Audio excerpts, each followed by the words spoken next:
Et ne soyez pas gênés justement d'avoir ce genre de conversation, de mettre la pression, parce que ok, c'est désagréable pour tout le monde, on est d'accord, mais c'est son comportement à lui qui vous oblige à le faire. Là encore, je vous ai dit, ils ont de l'avance sur nous. Voilà, c'est pas qu'ils sont méchants ou malveillants, ils ont de l'avance sur nous, ils ont compris plein de choses que nous, on n'a pas compris. Donc effectivement, ben voilà, c'est eux qui nous obligent à le faire. Voilà, comme quand il sort pas les poubelles, ben s'il le faisait, il y aurait pas de problème. Mais c'est vous êtes obligé d'aller lui dire faut sortir les poubelles parce qu'il le fait pas. Là c'est pareil, vous êtes obligé de lui dire parce qu'il le fait pas de lui-même. Donc à un moment vous n'avez pas à vous excuser d'avoir à le reprendre là-dessus parce que ben s'il le faisait naturellement, ben il n'y aurait pas de souci. S'il faisait lui-même, s'il mettait en place une relation équilibrée où tout le monde est ok sur la même longueur d'onde et tout ça, vous n'auriez pas besoin de mettre la pression. Donc voilà, ne soyez pas gênés de le faire. C'est son attitude à lui, c'est sa responsabilité à lui. Donc à un moment, voilà, faut arrêter de vous excuser pour tout, quoi. Et ça, malheureusement, moi je vous dis toujours, c'est un des effets pervers des sites de rencontres parce que ça a ouvert l'accès à des rencontres faciles. Les hommes, ils arrivent très facilement à rencontrer sur des sites. Alors, évidemment, c'est plus ou moins difficile suivant la personne, mais après 35 ans, en général, ils savent le faire. Il n'y a pas de souci, ils savent le faire. Donc ils le veulent bien aussi. À un moment, on ne va pas s'excuser pour ça, quoi. Et je vous le redis, en soi, le fait que nous, on ne sait plus se positionner comme une relation sérieuse, c'est pas vraiment dû aux sites de rencontres en soi. Hein. Ça a été empiré par les sites de rencontres, mais bon, c'est déjà une tendance. Moi je l'ai fait pareil hein, il y a plusieurs années. Hein, donc, effectivement, ça existe déjà en soi pour une femme parce qu'on n'a pas du tout la même interprétation des choses. On va déjà le faire. On va pas se positionner de la bonne façon. Ça, c'est voilà, naturellement. Mais effectivement, c'est empiré par les sites de rencontres.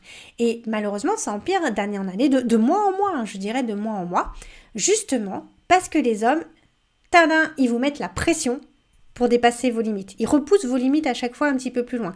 De mois en mois, les hommes repoussent nos limites. Donc, ils nous mettent la pression. Donc, voilà, là encore, pour ça, on n'a pas à s'excuser de faire de même. Hein. On est obligé. Pour retrouver l'équilibre, on est obligé de le faire. Parce que, qu'est-ce qui se passe ? Vous avez trop l'habitude de suivre le lead des hommes. Le lead, voilà, c'est eux qui disent quoi faire, quand le faire et tout ça. Ça va pas du tout. Mais vous imaginez même pas, c'est une catastrophe. Dans les premiers mois de la relation, ils vont littéralement vous tendre tous les pièges possibles. En fait, si vous voulez, on a dit un homme, il n'a pas vraiment d'intérêt à s'engager avec vous.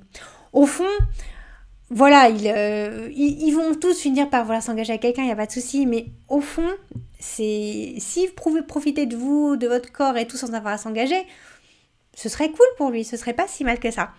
Du coup, c'est vrai qu'ils vont mettre en place plein de tests et je pense qu'inconsciemment, ils vont essayer vraiment de trouver tous les prétextes possibles pour ne pas s'engager. Donc, ils vont vous faire tomber dans tous les pièges précisément pour se dire « Ah, mais non, tu vois, elle a pas passé le test, donc c'est bon, voilà. Non, on va dire non. » Alors qu'en vrai, vous auriez été parfaite pour lui. Hein. Je suis sûre, vraiment, mais je le ressens de plus en plus. Je pense que ça joue quand même. Je pense qu'il y a beaucoup de femmes qui, en fait, ils auraient pu s'engager avec vous. Mais vous n'avez pas compris du coup ces pièges, vous n'avez pas su les déjouer. Et lui, il va les lancer parce que, au fond, ça l'arrange pas de se mettre en couple. Donc voilà, c'est mieux d'éliminer le plus possible de femmes et tout. Puis au bout d'un moment, quand il sera obligé, quand voilà, la femme elle a passé tous les tests, et il sera bien obligé. Et il le fera avec plaisir. Et d'ailleurs, vous savez que les hommes, ils sont beaucoup plus heureux en couple que célibataires. Ça a été prouvé par la science. Hein. Donc je sais pas, des fois je me dis, mais ils abusent, hein. Franchement, de quoi ils se plaignent. Bon, bref. Mais donc ça c'est quand même une sacrée arnaque. Hein. J'ai envie de vous dire, tiens regarde, elle fait ça, elle ne respecte pas, ce sera pas elle, du coup je la quitte et tout ça, voilà. C'est pas qu'ils sont masos, mais voilà, le couple ça va pas forcément combler tous ses besoins, donc voilà. Et en plus vous savez, alors que ce soit les hommes ou les femmes, on a tous un petit peu un fantasme de partenaire idéal et voilà. Il suffit on va jamais se mettre en couple avec notre fantasme de partenaire idéal, hein, que ce soit clair, on n'ira jamais avec quelqu'un comme ça. Mais bon, voilà, ça lui fera un prétexte. Oh non, elle n'est pas ceci, elle n'est pas cela. Voilà, ça lui fera un prétexte pour pas y aller. Et finalement, au bout d'un moment, il va réaliser que cette femme idéale, elle n'existe pas. Et puis, il se mettra en couple avec une femme qui est beaucoup moins bien, entre guillemets. Voilà, il n'y a personne qui est mieux ou pas mieux que quelqu'un, mais voilà, qui lui correspond moins que vous, en tout cas. Mais bon, elle arrivera quand il sera prêt, puis elle aura fait les bonnes choses, elle aura bien passé les tests, nanana, patati patata, elle aura bien su comment fonctionner avec lui. Voilà, quoi.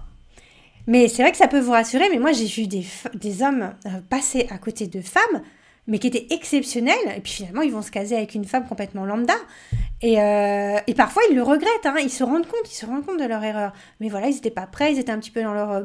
ils disent eux-mêmes, j'étais con, voilà, j'ai pas su voir les vraies choses, quoi. Mais voilà, un homme, il n'a pas forcément intérêt à s'engager. Voilà, il a souvent intérêt à trouver toutes les excuses possibles pour ne pas s'engager, justement. Et s'il a décidé, moi ça me fait halluciner, mais quand un homme, il décide dans sa tête, oh, c'est pas le bon moment pour m'engager, ben, il n'en démordra pas, même s'il est bien avec la personne, qui s'attache et tout ça. Voilà, Hein. Et c'est vrai que j'ai souvent entendu des love coachs ou des personnes dire, oui, non, mais quand il te dit il n'est pas prêt à s'engager, ça veut dire qu'il n'est pas prêt à s'engager avec toi, en fait. C'est pas qu'il n'est pas prêt à s'engager, c'est juste que tu lui plais pas, quoi, en gros. Et moi, je trouve ça vraiment faux, vraiment de ce que je vois des exemples. Alors, évidemment, j'ai pas les avis de tout le monde, mais c'est vrai que moi, j'ai quand même interrogé beaucoup d'hommes sur ces sujets-là. Et en réalité, oui, ça peut être exact, ça peut être ça peut être l'explication, hein, tout connement, voilà. Mais pas forcément non plus. Et puis d'ailleurs, il n'y a pas que les hommes qui font ça. Des fois, on n'est pas prêt émotionnellement. Par exemple, quand on s'est permis d'une rupture, c'est pareil pour vous. Vous venez de quitter votre ex il y a 3 mois, vous n'avez pas encore fait le deuil, vous n'êtes pas prête émotionnellement à vous remettre avec quelqu'un. Et même si vous avez votre potentiel partenaire idéal en face de vous, vous le verrez sans doute même pas. Et moi, je trouve que les hommes, pendant très longtemps, ils vont pas voir les femmes, même si elles sont géniales, quoi. Ils vont être dans cette, ce que j'appelle la zone de purgatoire, même pas, zone de défouloir, disons. Après une rupture, ils vont vraiment rester longtemps dans cette zone-là où ils ne voient pas, ils veulent pas s'engager, ils ne voient pas les choses. Donc, ils ne voient pas les femmes, même si elles sont très bien, ils ne sont pas dans le mode « je vais m'engager ». En fait, en gros, c'est une période de deuil pour eux. C'est comme ça qu'ils font leur deuil de la relation. Donc, ils vont entamer une relation avec une personne, mais en réalité, ils n'ont pas encore fait le deuil de la précédente. Donc, ils ne sont pas prêts émotionnellement à s'engager. Ça, ils vous le disent pas, les hommes. Oui, non, mais il n'est pas prêt à s'engager avec toi. Nanana. Là, ils partent du principe que c'est un homme qui n'est pas marqué par sa précédente rupture et tout ça. Alors que quand vous vous retrouvez sur le marché célibataire à 35 ans, c'est pas forcément le profil que vous avez en face de vous. Hein. Vous avez en général des profils qui matchent avec votre expérience de vie. C'est quelqu'un qui vient de se séparer, ça peut faire quelques mois, ça peut faire 1 an. Et c'est ça qu'il faut savoir identifier. Et c'est vrai que moi, ce que je vois vraiment, les hommes, quand ils se sont persuadés à un instant T, au début de relation, ce ne sera pas une relation sérieuse, ils vont pas en démordre. Alors que je suis sûre que des fois, alors, voilà, vous pouvez me dire, oui, mais t'en sais rien, ça se trouve, elle lui plaît pas. Oui, mais franchement, il y a plein de signes qui diraient vraiment, il y a quelque chose qui pourrait être construit. Mais voilà, il la verra pas parce qu'il a décidé au moment de la rencontre, ça se fera pas. Donc des mois plus tard, même 1 an plus tard, il n'aura pas changé d'avis parce qu'il a décidé au début que voilà, c'était comme ça. Et il n'arrive pas à changer de case. Il est toujours en case de relation pas sérieuse, il ne changera jamais. Mais oui, les mauvais timings, ça existe. Voilà, pareil, j'entends des fois, oui, ça n'existe pas. Si quelqu'un n'est pas prêt émotionnellement, c'est un état qui peut changer. C'est pas un état qui est permanent, ne pas être prêt émotionnellement.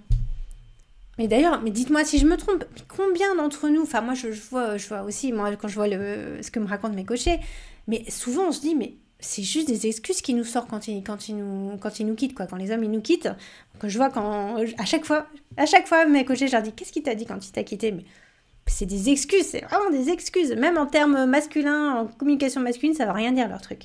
Mais c'est un peu vrai, c'est ça. Souvent, c'est des excuses. Ils vont un peu chercher tous les prétextes pour ne pas s'engager. Point. Il ne faut pas chercher midi à 14h. Donc, n'ayez plus peur de mettre parfois la pression à un homme. C'est pas de votre faute. C'est pas parce que vous êtes une grosse mégère qui râle tout le temps. C'est eux qui se plongent eux-mêmes dans ce pétrin. C'est eux qui nous obligent à le faire, hein.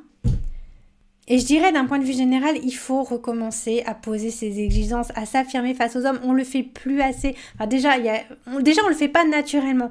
Mais là, c'est de pire en pire. Et je sais, c'est pas agréable. On comprend même pas, nous, pourquoi on a besoin de le faire. Pour nous, c'est pas bien. C'est comme, on n'aime pas faire l'éducation des enfants, leur poser des limites. On n'aime pas ça. Mais ça leur fait du bien, déjà. On n'aimerait pas avoir à faire ça. Mais là, en 2024, je vous assure qu'on arrive à un tel degré de déséquilibre dans nos relations que vous allez devoir le faire. Vous allez être obligé, malheureusement. Vous devez vous imposer plus, vous devez exiger plus, vous devez poser davantage vos besoins et vos limites. Et plus vous allez le faire, plus on va le faire collectivement et plus on va rééquilibrer les débuts de relation. Là, cette année, en 2024, ils sont complètement déséquilibrés, mais c'est notre faute parce qu'on ne sait plus poser ses limites. Donc, il faut un petit peu rééquilibrer les choses. Quand on aura rééquilibré les choses, les hommes, ils seront bien obligés de s'adapter. Hein. Ils pourront plus se permettre autant de choses. Et vraiment, moi, je suis désolée de vous dire ça. Hein. Moi-même, c'est désagréable pour moi d'insister là-dessus. Mais c'est vrai que j'ai l'impression qu'on arrive presque à une génération un peu sacrifiée à ce sujet-là. Moi, j'aimerais pas être célibataire en ce moment, je vous le dis très très clairement. Moi, je vois la situation se dégrader de mois en mois.